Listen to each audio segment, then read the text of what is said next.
Hello everyone, welcome to my YouTube channel. तो आज है हमारी हिस्ट्री की एमसीक्यू सीरीज़ की क्लास नंबर 10 और टॉपिक नंबर 9 गुप्त काल। तो चलिए शुरू करते हैं। आज की क्लास का हमारा पहला क्वेश्चन है, गुप्त वंश का संस्थापक कौन था?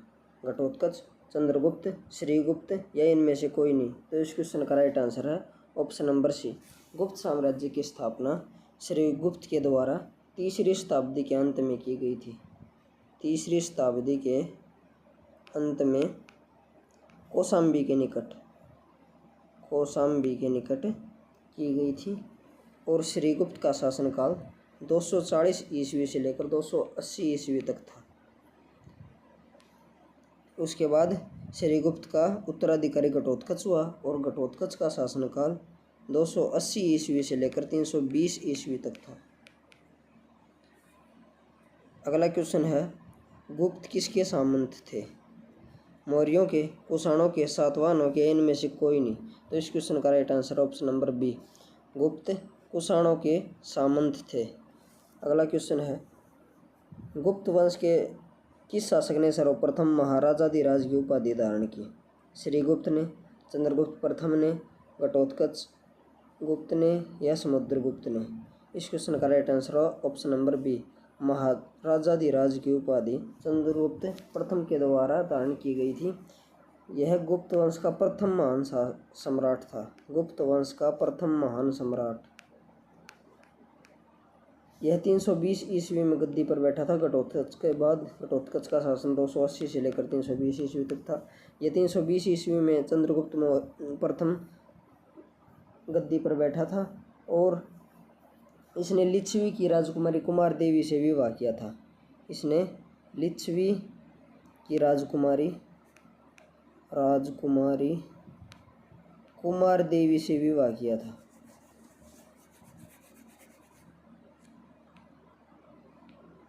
कुमार देवी से विवाह किया था। और गुप्त वंश में सर्वप्रथम सोने के सिक्के चलाने वाला, गुप्त वंश में सर्वप्रथम सोने के सिक्के चलाने वाला चंद्रगुप्त प्रथम ही था। और चंद्रगुप्त प्रथम ने ही गुप्त संवत की स्थापना की थी 319-320 ईस्वी में। गुप्त संवत की स्थापना चंद्रगुप्त प्रथम के द्वारा की गई थी। तो ऑप्शन नंबर 20 क्वेश्चन का राइट आंसर होगा। श्रीगुप्त के द्वारा गुप्त साम्राज्य की स्थापना की गई थी। इसका शासनकाल 240 से 280 ईस्वी तक था। श्रीगुप्त के बाद उसका उत्तराधिकारी घटोत्कच हुआ और घटोत्कच के बाद शासक बने चंद्रगुप्त प्रथम। अगला क्वेश्चन है, गुप्त शासन के दौरान निम्नलिखित में से ऐसा व्यक्ति कौन था जो एक महान खगोल विज्ञानी और गणितज्ञ था? भानुगुप्त, बाणभट्ट, आर्यभट्ट या इनमें से कोई नहीं? इस क्वेश्चन का राइट आंसर है ऑप्शन नंबर सी।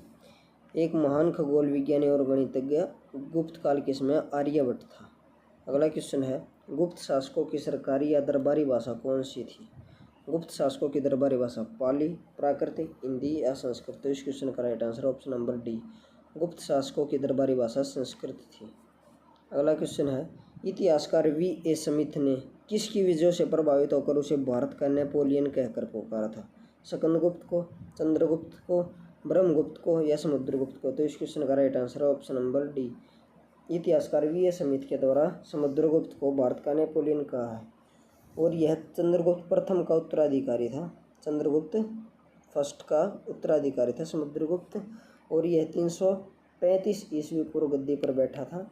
समुद्रगुप्त ने आर्यावर्त के 9 राजाओं को तथा दक्षिणावर्त के 12 राजाओं को पराजित किया था।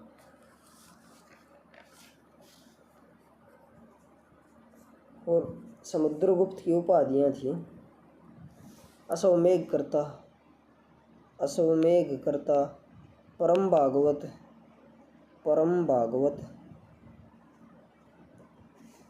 परम पराक्रमांक,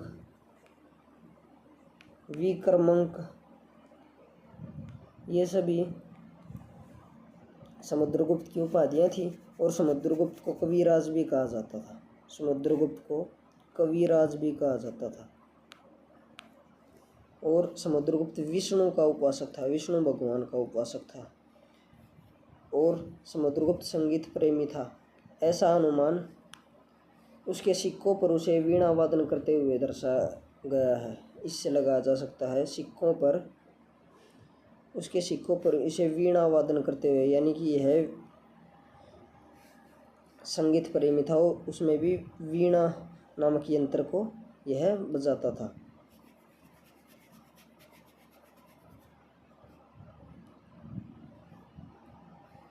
उसके बाद है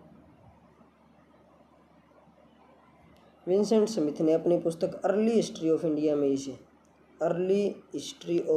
में इसे भारत का नेपोलियन कहा था। अर्ली हिस्ट्री ऑफ इंडिया में इसे भारत का नेपोलियन कहा है। अगला क्वेश्चन है, गुप्त वंश का वह राजा कौन था जिसने ऊनों को भारत पर आक्रमण करने से रोका? कुमारगुप्त, समुद्रगुप्त, स्कंदगुप्त या चंद्रगुप्त? तो इस क्वेश्चन का राइट आंसर है ऑप्शन नंबर सी, स्कंदगुप्त के द्वारा हूणों के आक्रमण को विफल किया गया था। यह स्कंदगुप्त 455 ईस्वी पूर्व गद्दी में पर बैठा था और 467 ईस्वी तक इसका शासन था। इसका स्कंदगुप्त का अन्य नाम देवराय था और इसके काल में ही प्रथम हूण आक्रमण हुआ था जिससे इसने विफल कर दिया था। और इसने स्कंदगुप्त ने गिरनार पर्वत पर स्थित सुदर्शन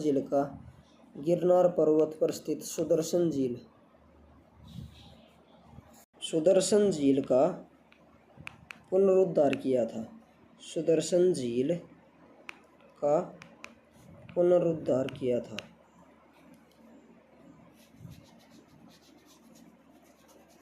और स्कंदगुप्त ने अपनी राजधानी को अयोध्या में स्थानांतरित किया। इसने अपनी राजधानी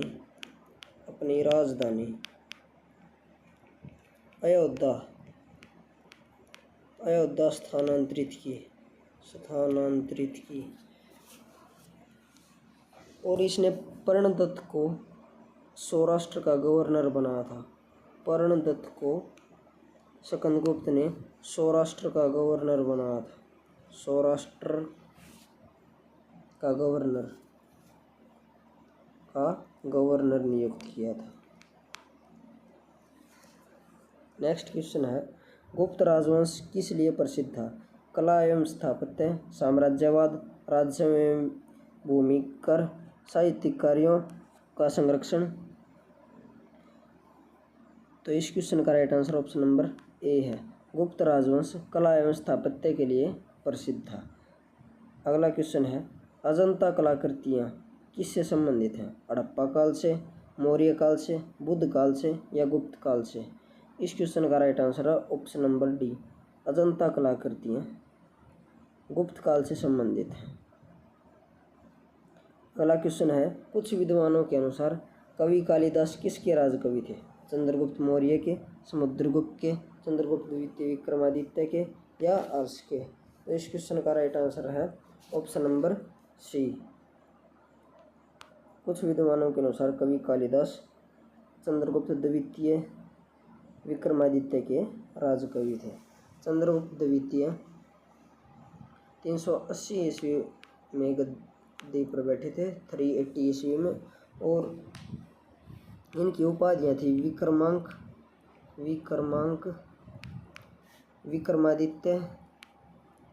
विक्रमादित्य, यह चंद्रगुप्त द्वितीय की उपाधि है विक्रमादित्य।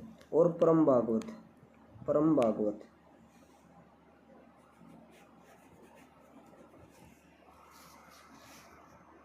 चंद्रगुप्त द्वितीय ने शक वंश के राजा रुद्रसिंह तृतीय को पराजित किया और इस उपलक्ष्य में, अपनी विजय के उपलक्ष्य में व्याघ्र शैली के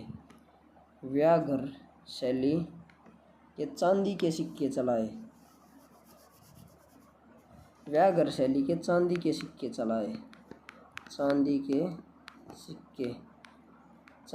और शकारी की उपाधि धारण की।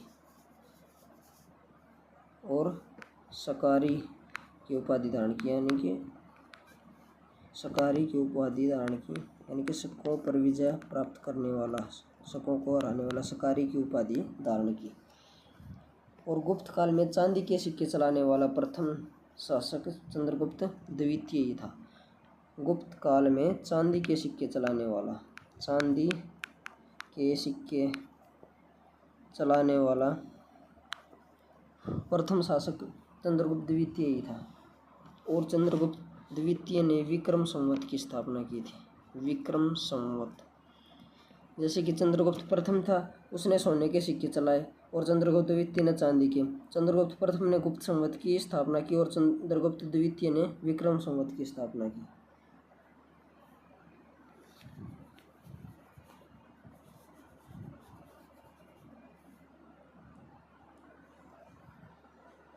और चंद्रगुप्त द्वितीय का राज कवि साब था।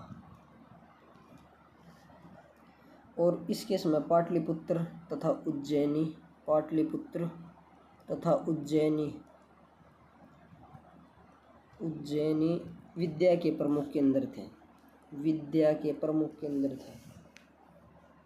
और चंद्रगुप्त द्वितीय के दरबार में 9 रत्न रहते थे।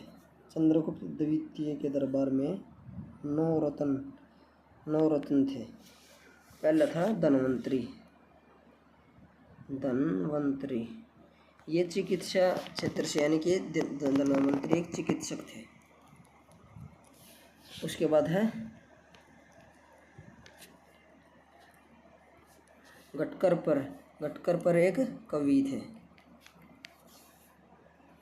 अगले हैं, तीसरे हैं कालिदास। कालिदास लेखक थे। कालिदास लेखक थे। चौथे हैं वराहमिहिर। ये खगोल शास्त्री थे। वराहमिहिर खगोल शास्त्री। पांचवें हैं अमर सिंह। पांचवें रत्न हैं अमर सिंह। अमर सिंह कोशकार थे। उसके बाद है सपणक। छठे हैं सपणक। ये फलित ज्योतिष के विद्वान थे। फलित ज्योतिष के विद्वान थे। सातवें हैं वररुचि।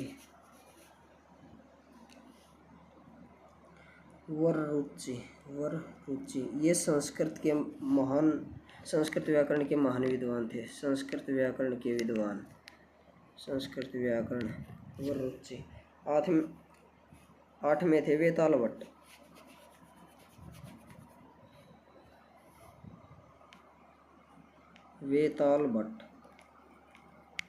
ये मंत्र शास्त्र से संबंधित थे। मंत्रों का ज्ञान था इन्हें, मंत्र शास्त्र। उसके बाद है शंकु। 9वें रत्न थे शंकु। और ये एक वास्तुकार थे। शंकु एक वास्तुकार थे।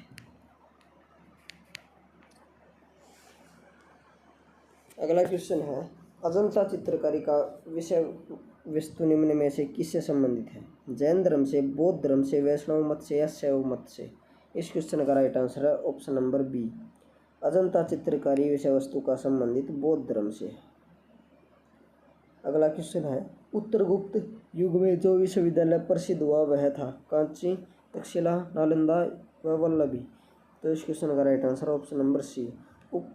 उत्तरगुप्त काल में जो विश्वविद्यालय प्रसिद्ध हुआ वह था नालंदा विश्वविद्यालय। अगला क्वेश्चन है, एर्ण अभिलेख का संबंध किस शासक से?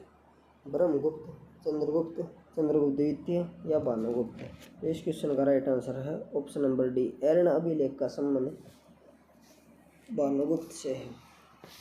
और एर्ण अभिलेख में ही सर्वप्रथम सती प्रथा का उल्लेख मिलता है। सती प्रथा का प्रथम उल्लेख एर्ण अभिलेख में ही मिलता है।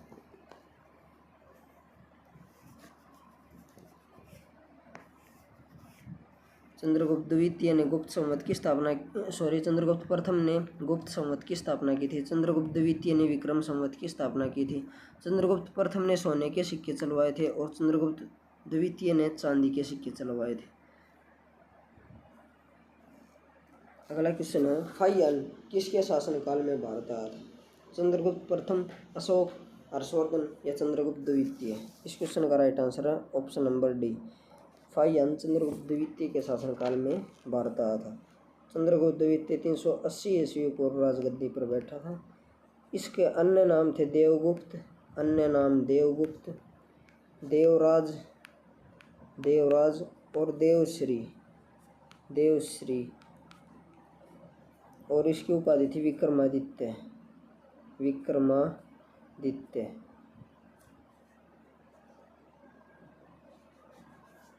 और चंद्रगुप्त द्वितीय का साम्राज्य गुजरात से लेकर बंगाल तक, गुजरात से लेकर पश्चिम में गुजरात से लेकर पूर्व में बंगाल तक तथा उत्तर में हिमालय से लेकर दक्षिण में नर्मदा नदी तक, उत्तर में हिमालय से लेकर नर्मदा नदी तक फैला हुआ था। अगला क्वेश्चन है, भारतीय संस्कृति का स्वर्ण युग कौन सा था? मौर्य काल, राजपूत काल, चोल काल या गुप्त काल? इस क्वेश्चन का right answer option number D, भारतीय संस्कृति का स्वर्ण युग यानी कि गोल्डन एज गुप्त काल था। अगला क्वेश्चन है, सेतुबंध का रचनाकार प्रवरसेन सेकंड किस वंश का शासक था? शक, कणव, वाकाटक या सातवाहन? इस क्वेश्चन का राइट आंसर है ऑप्शन नंबर सी, सेतुबंध का रचनाकार प्रवरसेन द्वितीय वाकाटक साम्राज्य का संस्थापक था। अगला क्वेश्चन है, किस गुप्तकालीन शासक को कविराज कहा गया? श्रीगुप्त, चंद्रगुप्त द्वितीय, समुद्रगुप्त या स्कंदगुप्त? इस क्वेश्चन का right answer option number C, Samudragupta को कविराज कहा गया। समुद्रगुप्त संगीत प्रेमी था, ऐसा अनुमान इसके सिक्कों पर इसे वीणा वादन करते हुए दर्शाया गया है, इससे लगाया जा सकता है। इसके दरबारी कवि का नाम, समुद्रगुप्त के दरबारी कवि का नाम हरिसेन था, हरिसेन, जिसने इलाहाबाद प्रशस्ति की रचना की थी, इलाहाबाद प्रशस्ति की रचना की थी। और विंसेंट स्मिथ ने अपनी पुस्तक अर्ली हिस्ट्री ऑफ इंडिया में समुद्रगुप्त को भारत का नेपोलियन कहा है। अगला क्वेश्चन है, स्कंदगुप्त को किस शतम लेख में सक्रोपम कहा गया है? कहोम शतम लेख में, जूनागढ़ अभिलेख में, प्रयाग प्रशस्ति में या मंदसौर में? इस क्वेश्चन का right answer option number A, कहोम शतम लेख में स्कंदगुप्त का सक्रोपम कहा गया है। अगला क्वेश्चन है, श्रीलंका के राजा मेघवर्मन ने किस स्थान पर भगवान बुद्ध का मंदिर बनवाने के लिए समुद्रगुप्त से अनुमति मांगी थी? प्रयाग में, बोध गया में, कुशीनगर में या अमरावती में? इस क्वेश्चन का right answer option number B, Sri Lanka के राजा मेघवर्मन ने भगवान बुद्ध की प्रतिमा बनाने के लिए समुद्रगुप्त से अनुमति मांगी थी कि वो बोध गया में मूर्ति बना सकते हैं। इसकी अनुमति समुद्रगुप्त से मांगी गई थी। अगला क्वेश्चन है, मंदिर निर्माण कला का जन्म सर्वप्रथम कब हुआ? मौर्य काल में, गुप्त काल में, कुषाण काल में या सिंधु काल में? तो मंदिर निर्माण कला का जन्म सर्वप्रथम गुप्त काल में हुआ। ऑप्शन नंबर 20 राइट आंसर है। अगला क्वेश्चन है, चंद्रगुप्त द्वितीय ने विक्रमादित्य की उपाधि कब धारण की? शकों का उन्मूलन करने के बाद, गुप्त सिंहासन पर बैठने के बाद, चांदी के सिक्के जारी करने के बाद या उपयुक्त सभी? इस क्वेश्चन का राइट आंसर है, चंद्रगुप्त द्वितीय ने विक्रमादित्य की उपाधि शकों का उन्मूलन यानी शकों को पराजित करने के बाद धारण की थी। और इसने, अगला क्वेश्चन है, विक्रम संवत की स्थापना की थी। विक्रम संवत की शुरुआत चंद्रगुप्त द्वितीय ने की थी और चांदी के सिक्के चलवाए थे। चांदी के सिक्के भी चंद्रगुप्त द्वितीय के द्वारा ही चलवाए गए थे। अगला क्वेश्चन है, गुप्त काल में सर्वाधिक लोकप्रिय देवता कौन थे? शिव, विष्णु, बुद्ध या सूर्य? इस क्वेश्चन का right answer option number B, Gupta काल में सर्वाधिक लोकप्रिय देवता विष्णु थे, भगवान थे।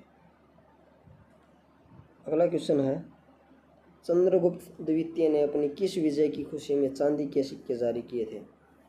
बाल्हिक प्रदेश को जीतने के बाद, गुणों को परास्त करने के बाद, शकों को पराजित करने के बाद ये इनमें से कोई नहीं। इस क्वेश्चन का right answer option number C. Chandragupta द्वितीय ने शकों को पराजित करने के बाद चांदी के सिक्के जारी किए थे और इसने शक राजा रुद्र सिंह तृतीय को हराकर शकारी की उपाधि भी धारण की थी। अगला क्वेश्चन है, मेहरौली दिल्ली में स्थित लौह स्तंभ का निर्माण किस सदी में हुआ?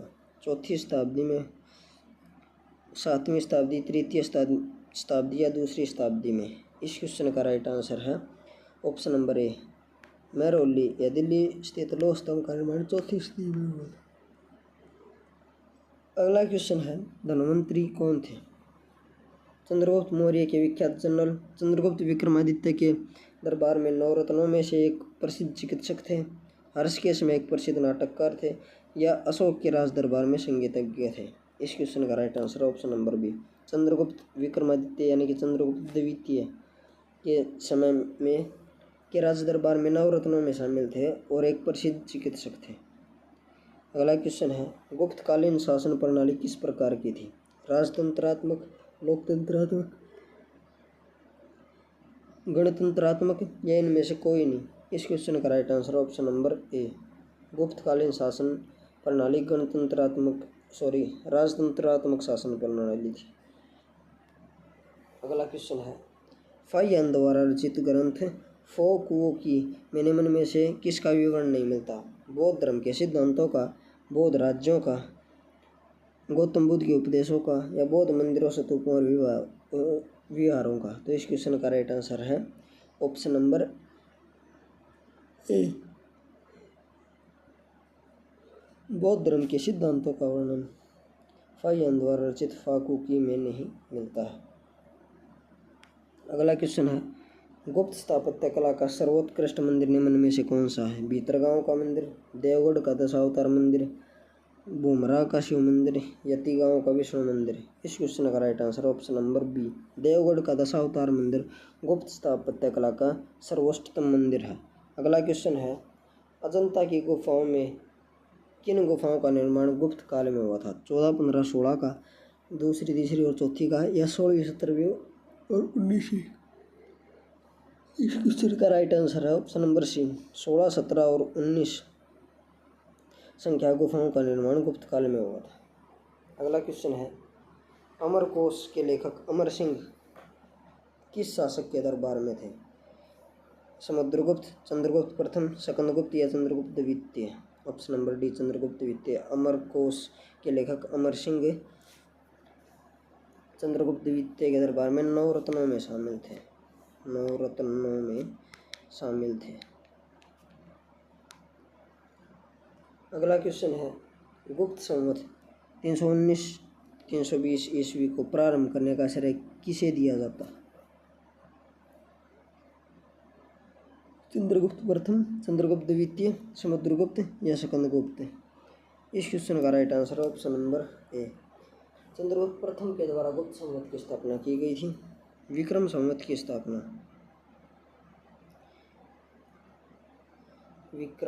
स्थापना चंद्रगुप्त द्वितीय के द्वारा की गई थी।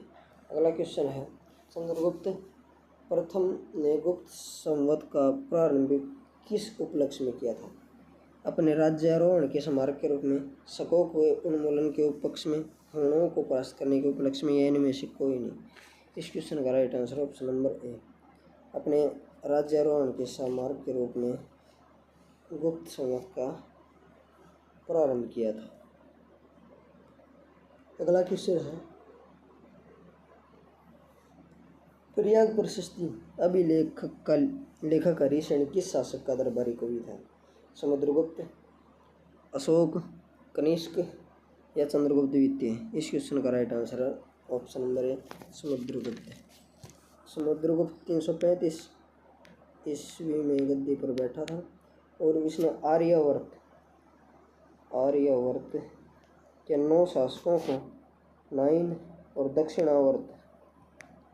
दक्षिणावर्त के 12 शासकों को पराजित किया था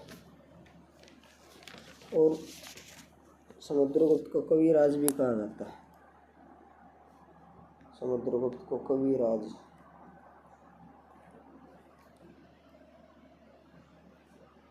नेक्स्ट है, गुप्त काल को प्राचीन भारत का क्लासिक युग क्यों कहा जाता है? व्यापार में अभूतपूर्व प्रगति के कारण, कला व साहित्य के क्षेत्र में अपने चरमोत्कर्ष पर पहुंचने के कारण, या प्रचुर मात्रा में स्वर्ण सिक्के चलाए जाने के कारण, या उपरोक्त में से सभी कारण। तो इस क्वेश्चन का राइट आंसर है ऑप्शन नंबर बी। कला एवं साहित्य के क्षेत्र में अपने चरमोत्कर्ष पर पहुंचने के कारण गुप्त काल को प्राचीन भारत का क्लासिक युग कहा जाता है।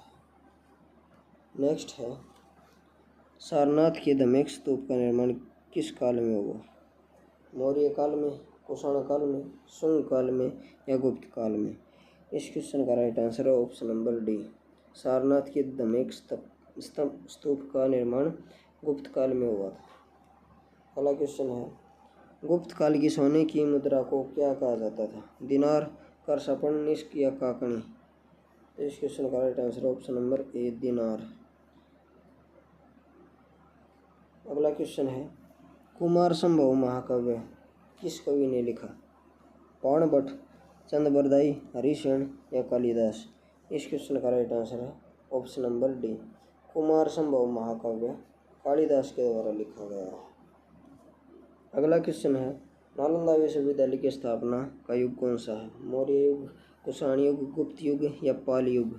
इस क्वेश्चन का right answer option number C, Nalanda विश्वविद्यालय की स्थापना गुप्त काल में हुई थी।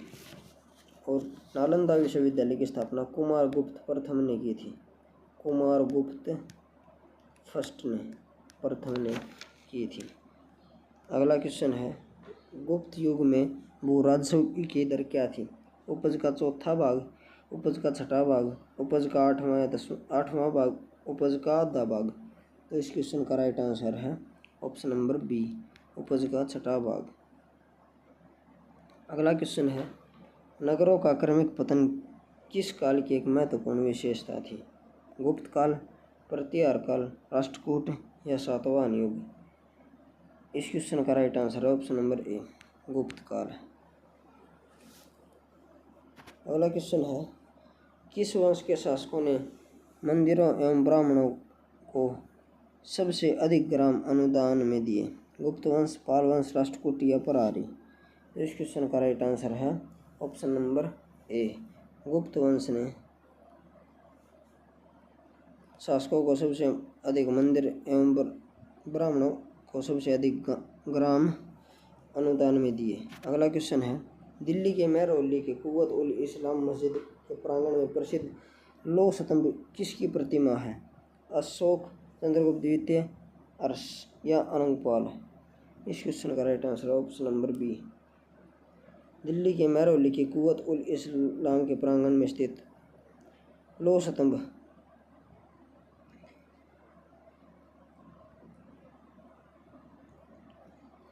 चंद्रगुप्त द्वितीय की स्मृति में। अगला क्वेश्चन है, समुद्रगुप्त की सैनिक उपलब्धियों का वर्णन किस अभिलेख में मिलता है? सैनिक उपलब्धियों का वर्णन एरन अभिलेख में, गया अभिलेख में, नालंदा, या प्रयाग? तो इस क्वेश्चन का right answer option number D, Samudragupta की सैनिक उपलब्धियों का वर्णन के बारे में हमें प्रयाग के अभिलेख से सहायता मिलती है। अगला क्वेश्चन है, निम्न में से किस काल में स्त्रियों की पुरुषों से बराबरी होती थी? गुप्त काल में, मौर्य काल में, चोल काल में, या इनमें से कोई नहीं? इस क्वेश्चन का राइट आंसर ऑप्शन नंबर ए, स्त्रियों को पुरुषों की बराबरी गुप्त काल में थी। ऑप्शन नंबर ए इस क्वेश्चन का राइट आंसर होगा। अगला क्वेश्चन है, अजंता गुफाओं की सरीखी जैसी गुफाएं या कथाएं प्रदेश में कहाँ पर हैं? बाघ, उदयगिरी, मांडू, या इनमें से कोई नहीं? तो इस क्वेश्चन का right answer option number A, Bagh. Option number ए इस क्वेश्चन का राइट आंसर होगा। अगला क्वेश्चन है, गुप्त वंश ने खालिस्तान अवधि में शासन किया। 319 से 500 ईस्वी, 319 से 371 ईस्वी, 325 से 375 ईस्वी, या 566 से 597 ईस्वी? इस क्वेश्चन का राइट आंसर ऑप्शन नंबर ए, गुप्त वंश ने 319 से लेकर 500 ईस्वी की अवधि तक शासन किया। अगला क्वेश्चन है, बाल विवाह की प्रथा कब आरंभ हुई? मौर्य काल में, कुषाण काल में, गुप्त काल में या हर्षवर्धन के काल में? तो इस क्वेश्चन का राइट आंसर है ऑप्शन नंबर सी, बाल विवाह की प्रथा गुप्त काल में प्रारंभ हुई थी। अगला क्वेश्चन है, सोने के सर्वाधिक सिक्के किस काल में जारी किए गए? कुषाण काल में, गुप्त काल में, मौर्य काल में या हिंद यवन काल में? इस क्वेश्चन का राइट आंसर है ऑप्शन नंबर बी, गुप्त काल में सर्वाधिक सोने के सिक्के जारी किए गए थे। नेक्स्ट है, यूरोपीय भाषा में अनुवादित प्रथम भारतीय ग्रंथ कौन सा? भगवद गीता, अभिज्ञान शाकुंतलम, कुमार संभवम या कामसूत्र? तो इस क्वेश्चन का राइट आंसर है ऑप्शन नंबर बी, यूरोपीय भाषा में अनुवादित प्रथम भारतीय ग्रंथ अभिज्ञान शाकुंतलम है। नेक्स्ट क्वेश्चन है, सती प्रथा का पहला उल्लेख कहाँ से मिलता है? भीतरगांव लेख से, सद स्तंभ लेख से, एरणाबी लेख से या भीतरी स्तंभ लेख से? इस क्वेश्चन का राइट आंसर है ऑप्शन नंबर सी, सती प्रथा का प्रथम उल्लेख एरणाबी लेख से प्राप्त होता है और यह एरणाबी लेख भानुगुप्त से संबंधित है। अगला क्वेश्चन है, गुप्तकालीन सिक्कों का सबसे बड़ा ढेर कहाँ से प्राप्त हुआ? बयाना भरतपुर, देवगढ़ झांसी, बुमरा मध्य प्रदेश या तिगवा मध्य प्रदेश? इस क्वेश्चन का right answer option number A, Bayana Bharatpur में गुप्तकालीन सिक्कों का सबसे बड़ा ढेर प्राप्त हुआ है। अगला क्वेश्चन है, किस गुप्त शासक को नालंदा विश्वविद्यालय का संस्थापक माना जाता है? कुमारगुप्त प्रथम, स्कंदगुप्त, समुद्रगुप्त या चंद्रगुप्त प्रथम? तो इस क्वेश्चन का राइट आंसर है ऑप्शन नंबर ए, कुमारगुप्त प्रथम को नालंदा विश्वविद्यालय का संस्थापक माना जाता है। कुमारगुप्त प्रथम 415 ईस्वी में गद्दी पर बैठा था और इसका अन्य नाम गोविंद गुप्त था। गोविंद गुप्त था। इसकी उपाधियाँ थी महेंद्रादित्य,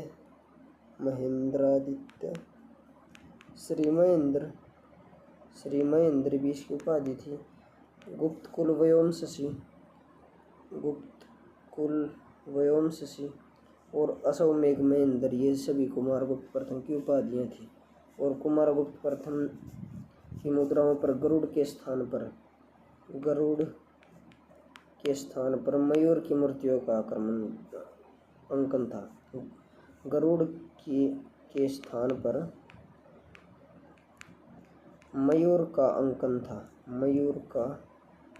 अंकन था। तो ऑप्शन नंबर ए इस क्वेश्चन का राइट आंसर होगा।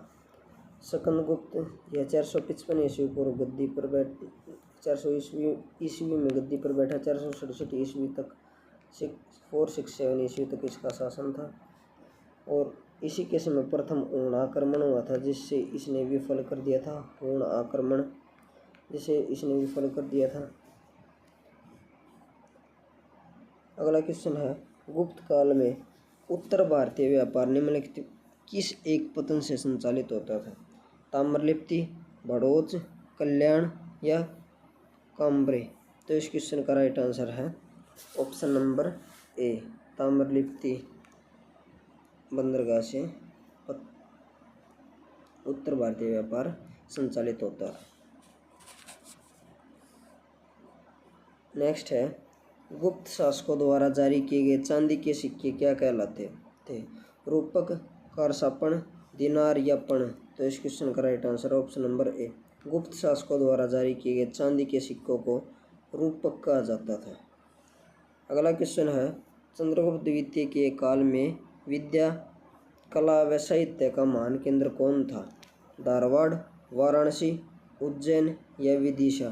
तो इस क्वेश्चन का right answer option number C, Chandragupta द्वितीय के काल में विद्या, कला एवं साहित्य का महान केंद्र उज्जैन था।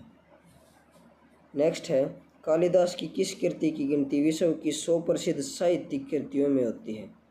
ऋतुसंहार, मेघदूतम, अभिज्ञान शाकुंतलम या कुमार संभवम? तो इस क्वेश्चन का right answer option number C, Abhijnana Shakuntalam की गिनती विश्व की 100 प्रसिद्ध साहित्यिक कृतियों में होती है। नेक्स्ट है, वर्तमान गणित में दशमलव प्रणाली का आविष्कार का श्रेय निम्न में से किस युग को है? कुषाण युग, गुप्त युग, मौर्य युग या वर्धन युग? तो इस क्वेश्चन का right answer option number B, Gupta युग में दशमलव प्रणाली का आविष्कार हुआ था। अगला क्वेश्चन है, निम्न में से कौन सा गुप्त वंश के पतन का कारण नहीं था? स्कंदगुप्त के बाद केंद्र की शक्तियों का दुर्बल होना, हुणों का आक्रमण, प्रांतीय शासकों का विद्रोह या सत्ता के नियंत्रण के लिए आंतरिक कलह? तो इस क्वेश्चन का right answer option number D, सत्ता के नियंत्रण के लिए आंतरिक कलह गुप्त वंश के पतन का कारण नहीं था।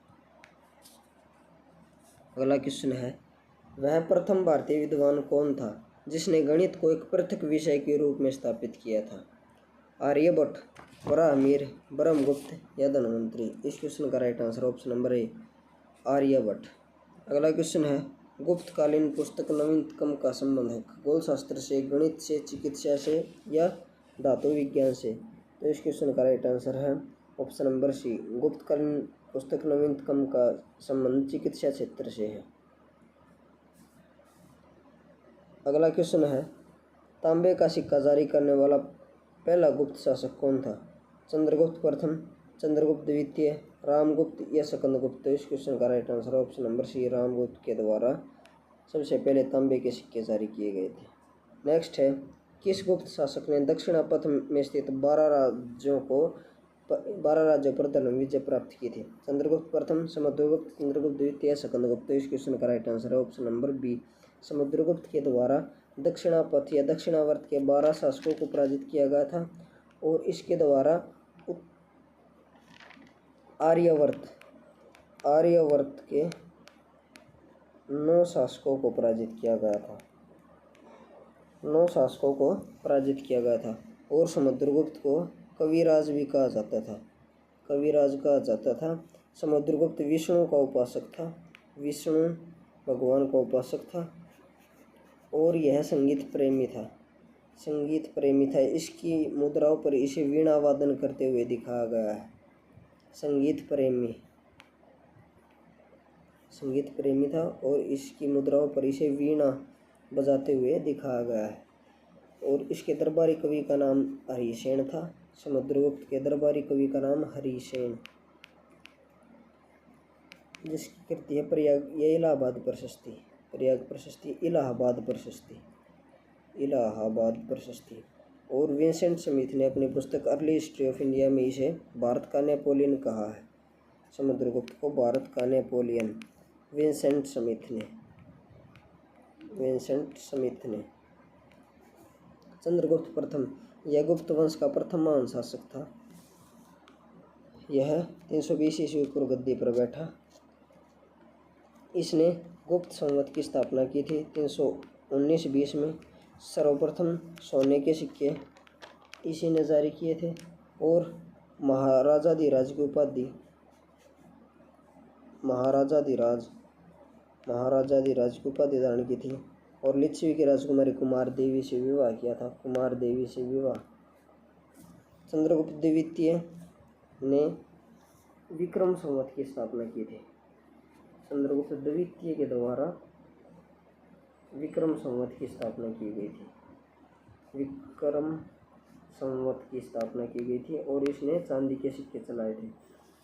स्कंदगुप्त के समय प्रथम बार आक्रमण था जिस इसने विफल कर दिया था और इसने सुदर्शन झील का पुनरुद्धार भी किया था जो कि गिरनार पर्वत पर स्थित है। अगला क्वेश्चन है, सर्वराजाच्युता यानी कि सभी राजाओं को उखाड़ फेंकने वाला की उपाधि किसने धारण की? चंद्रगुप्त प्रथम, चंद्रगुप्त द्वितीय, समुद्रगुप्त या स्कंदगुप्त? इस क्वेश्चन का right answer option number C, Samudragupta के द्वारा यह उपाधि धारण की गई थी। अगला क्वेश्चन है, किसने अंतिम शक शासक रुद्र सिंह तृतीय को पराजित कर और उसकी हत्या करके शकों का अंतिम रूप से उन्मूलन किया? चंद्रगुप्त प्रथम, चंद्रगुप्त द्वितीय, समुद्रगुप्त या स्कंदगुप्त? तो इस क्वेश्चन का राइट आंसर है ऑप्शन नंबर बी, शक शासक रुद्र सिंह तृतीय को चंद्रगुप्त द्वितीय के द्वारा पराजित किया गया था और इस उपलक्ष्य में इसने व्याघ्र शैली के चांदी के सिक्के चलाए और शकारी की उपाधि धारण की थी। और चंद्रगुप्त द्वितीय के काल में ही चीनी यात्री फाहियान भारत आया था। चंद्रगुप्त द्वितीय के शासनकाल में ही भारत आया था। और चंद्रगुप्त द्वितीय के दरबार में ही नवरत्न रहते थे। चंद्रगुप्त द्वितीय के दरबार में नवरत्न थे। धन्वंतरी, घटकरपर, कालिदास, वराहमिहिर, अमर सिंह, शपनक, वररुचि, वेताल भट्ट और शंकु, ये नवरत्न चंद्रगुप्त द्वितीय के दरबार में थे। समुद्रगुप्त को विंसेंट स्मिथ ने भारत का नेपोलियन कहा। इसने आर्यवर्त के 9 शासकों तथा दक्षिणावर्त के 12 शासकों को पराजित किया था। स्कंदगुप्त ने के समूहों का प्रथम आक्रमण हुआ था, जिससे इसने विफल कर दिया था। इसने गिरनार पर्वत पर स्थित सुदर्शन झील का पुनरुद्धार किया था और इसने कर्णदत्त को सौराष्ट्र का गवर्नर बनाया था। और स्कंदगुप्त ने अपनी राजधानी को अयोध्या में स्थानांतरित किया था। ये अपनी राजधानी को अयोध्या ले गया था। नेक्स्ट है सुदर्शन झील, जिसका निर्माण चंद्रगुप्त मौर्य के सौराष्ट्र प्रांत के गवर्नर पुष्पगुप्त ने करवाया था तथा जिसकी मरम्मत पहली बार शक शासक रुद्रदामन ने करवाई थी। दूसरी बार उसकी मरम्मत किसने करवाई थी? समुद्रगुप्त, स्कंदगुप्त, चंद्रगुप्त द्वितीय या कुमारगुप्त। तो इस क्वेश्चन का right answer option number B, दूसरी बार उसकी मरम्मत स्कंदगुप्त के द्वारा करवाई गई थी। अगला क्वेश्चन है, मीर कुल का संबंध था गुप्त, हुण, कुषाण या मौखरी से। तो इस क्वेश्चन का right answer option number B, हुणों से इसका संबंध था। अगला क्वेश्चन है, परम भागवत की उपाधि धारण करने वाला प्रथम गुप्त शासक कौन था? चंद्रगुप्त प्रथम, समुद्रगुप्त, चंद्रगुप्त द्वितीय या रामगुप्त। तो इस क्वेश्चन का right answer option number B, परम भागवत की उपाधि धारण करने वाला पहला गुप्त शासक समुद्रगुप्त था। और इसी के साथ ये टॉपिक खत्म होता है। अगर आपको वीडियो अच्छी लगी हो तो वीडियो को लाइक एंड शेयर करें तथा चैनल को सब्सक्राइब करें। Thank you.